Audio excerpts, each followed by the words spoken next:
What's going on, YouTube? It's Trev. All right, so we have been talking about a few different proposals that have come out on regarding this $4.16 million in Ethereum cross-chain assets that were made known to Alex Forshaw by Kwon.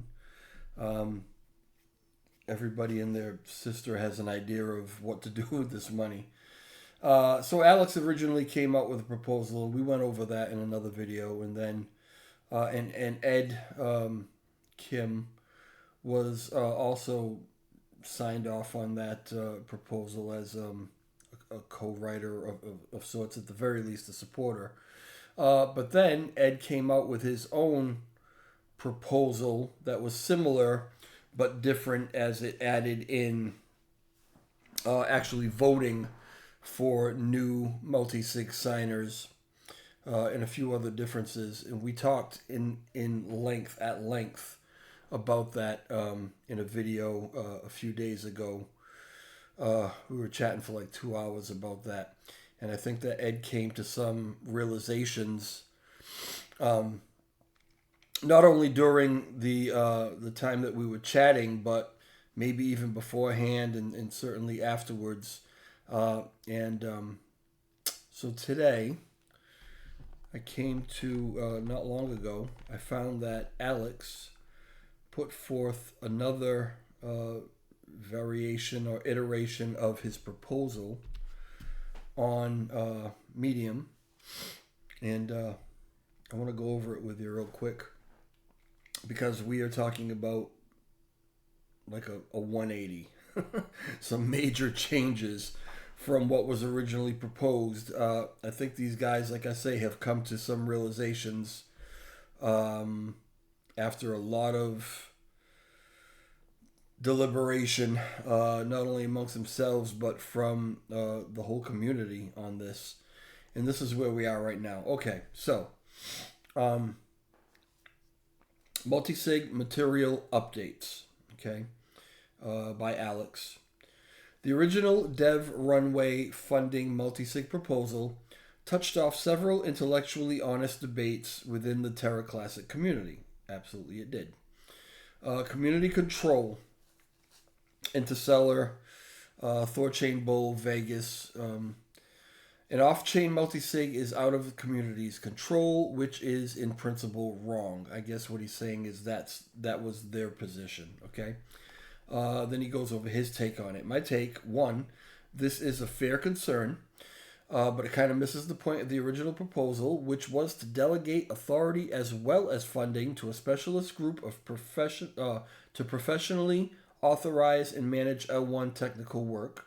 Two, having funds not denominated in LUNC gives those funds access to foreign pools of income, as well as diversification from LUNC's price. Three, liquidating assets carries its own significant price in terms of slippage costs. My proposal solution: convert all assets in the multi-sig to wrapped LUNC rather, and bridge it all to the LUNC chain's burn address, thus burning the funds. This would carry significant costs in terms of lost yield, loss of asset diversification, and execution slippage, but the community would be assured of total ultimate control over everything. Conflicts of interest, he goes on. Oh, excuse me, I'm sorry, I'm just a little congested. Demon Monkey, LUNC Burn Army, as well as others. A multi-sig signer has big conflicts of interest when voting on proposed work, even if he recuses himself from votes of direct interest to him. Therefore, all signers must be independent. I guess that was their stance. My take, this is Alex. That would eliminate pretty much all the biggest technical contributors from control of the multi-sig. leaving the multi-sig in the hands of people who lack the community technical credibility / prior proof of work and innate technical expertise to evaluate work proposals. 2. Independence. Minimal skin in the game as well as minimal prior proof of work. However, independent signers should be added to the overall multisig, which was why Lunkdow, Jack Zampolin, and Seton were added to the original slate as independent observers who also add their own unique mix of talents to the overall group. Compensation. There were various people who had various takes on this. How much should signers get paid? What are their core responsibilities, really, besides voting? And how much should it be paid? Seems a little redundant to me, but okay. My take. The main costs, responsibilities for a signer are legal liability, reputational liability, evaluating, auditing, monitoring progress on individual grant proposals, and the time requirement of presenting, arguing, justifying every decision to the community. It's very necessary, but it takes far more time and energy than is commonly understood, especially for those of us with full-time jobs. I conservatively budgeted this at 15 to 20 full-time hours per week and gave it a level of compensation which was the hourly rate that almost all of the signers made in real life jobs. Since the original debate, we have made several new findings. For number one, for a variety of reasons, mainly tort / legal liability, the original multisig funds will be significantly more difficult to manage than previously anticipated. That's okay. A large number of the proposed signers, including myself, Ed, Coach Bruce, and PFC, have withdrawn their nominations after taking legal considerations into account. That's a little bit of a turn of events because in the live chat that I did with Ed, he mentioned the fact that he wouldn't want this job. And he wouldn't want this job for potentially legal reasons, among other reasons.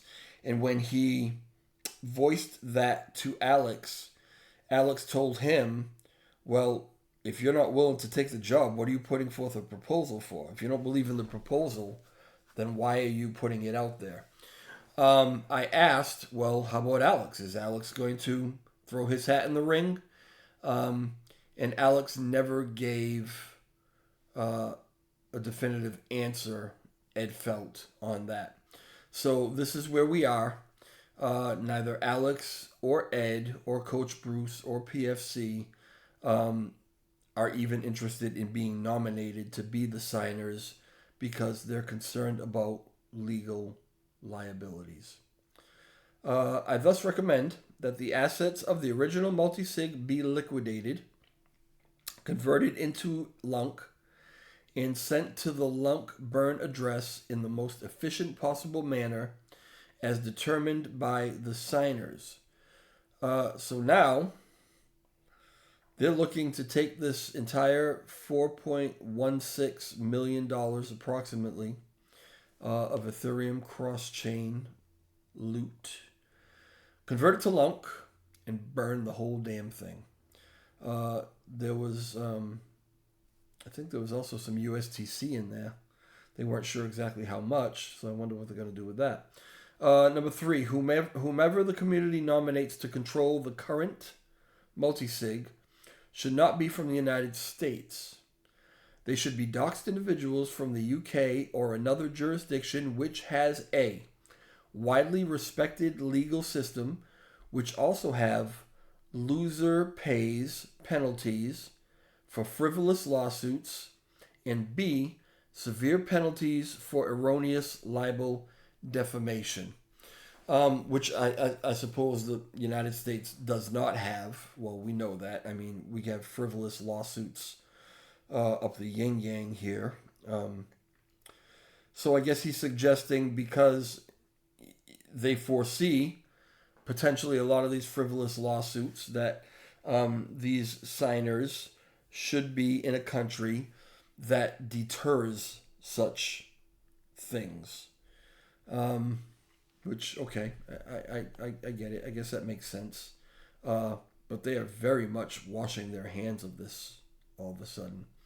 So I wonder if there's not some other information maybe that they have.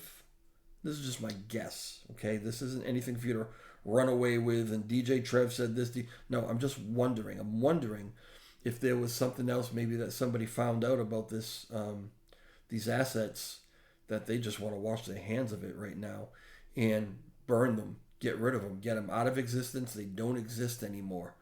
Once they're gone, like that, burned, I mean, what lawsuits can anybody bring against something that doesn't exist, right? I don't know. Not sure exactly what's going on. The nominees should also be from diverse, even mutually hating terror factions.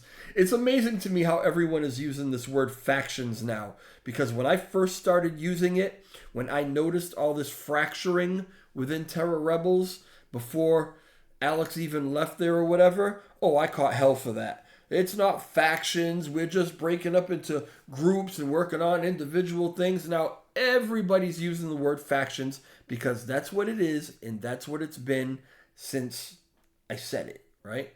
Anyway, and mutually hating. I mean, we to the point now where there's hatred between these factions. Who called that one too? Oh, boy, it's really a shame. Terror factions to ensure accountability and shouldn't be paid for this particular work since it's extremely straightforward. So, we're asking for volunteers from another country, not in the United States, to dox themselves, take control of this multi-sig wallet, be responsible for converting it to LUNC, burning it all, potentially facing frivolous or erroneous libel or defamation lawsuits, and they should do it on a volunteer basis and not be paid for it. Nothing in here at all about paying any legal fees that might come up or anything like that, which was actually in the original proposal. Okay, I find that fascinating and unlikely. But anyway, okay, number 5. Oh, this is craziness. The signers would have one job: convert the multi-sig's assets into wrapped LUNC on chain and bridge the wrapped LUNC to the burn address. The same burn mandate would apply to whatever, wrapped USTC can be extracted from the multi-sig. Okay, so same thing. They just want to burn it all. By buying LUNC and then destroying it, we would A, ensure that the wallet's value accretes directly to the LUNC community. I mean, 4.16 million is quite a bit of LUNC, right? I mean, math off the top of my head, would that be somewhere around 45 billion at this recent price LUNC burned? I mean, what's wrong with that, right? We'd love to see that. This is okay. And B, this is important. Eliminate the legal liability associated with these funds prior provenance. In other words, where they came from, right? The funds are literally destroyed via the burning process. Okay, so that's basically what I just said. They want to burn it to get rid of any liability to the new signers, to the old signers, to whatever. What is up with this multi-sig wallet? Where did this come from? Why are we just finding out about it? Why are these multi-sig signers so hell-bent on being anonymous? There was some issues. I'm getting the feeling with this, with these assets that maybe weren't 100% above board. Again, just my interpretation, just just my feeling. I have nothing else to go by except that, but it's just the way it's making me feel.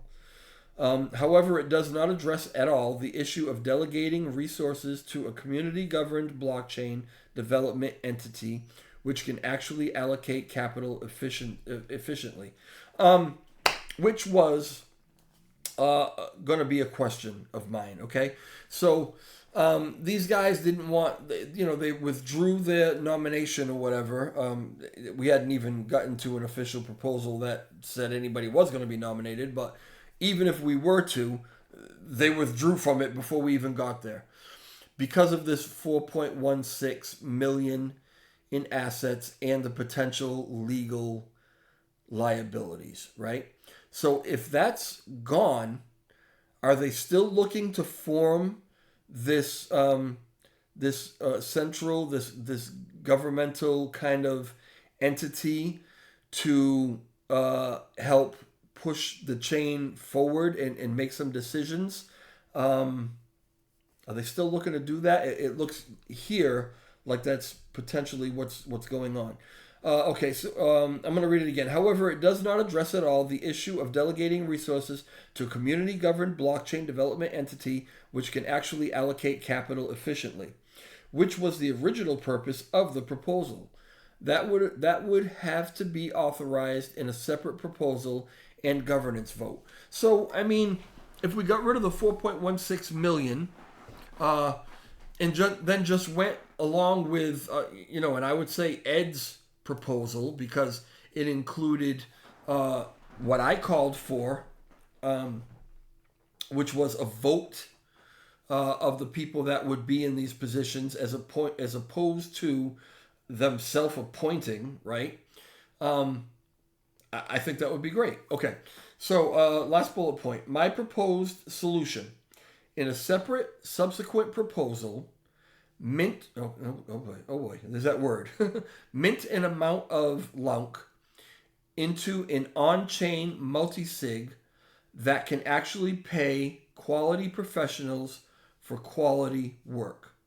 Something well above $2 million worth of LUNC, where the community can be assured of total control over the multi-sig. And again, off the top of my head, 2 million, and he's talking well above 2 million, but $2 million United States dollars worth of LUNC right now, I think buys you about 20 billion LUNC.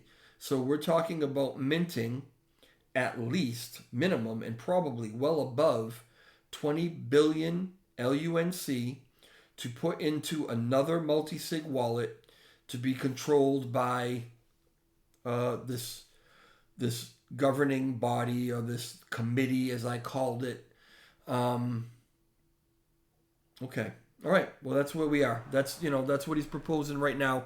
I feel like we should wash our hands of that money and let Kwon and the little Kwonettes over there, let them worry about it. Was he trying to pawn it off on us?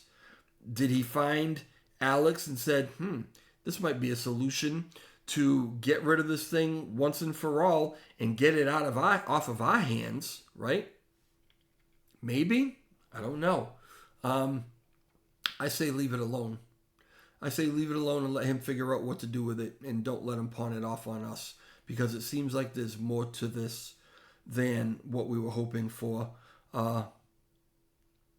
Yeah, that's my opinion. If you have a different opinion, please leave a comment in the comment section. Like this video if you can. If you're not subscribed, well, of course you can like it. Just hit the little like button. But if you're not subscribed, if you could subscribe to the channel too, that would be great. Really helps everybody out. Yeah, that's where I'm at. I think we leave this thing alone and go on as if it never existed.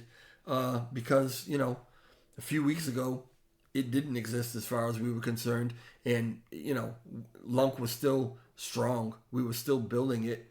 So I say we go on and build it. We put together some great proposals. We keep moving this thing forward. Let's wash our hands of this. Let's get out of it. That's my opinion. All right, guys. I will talk to you later. Let me see something here. Yep, that's it. Okay, ciao.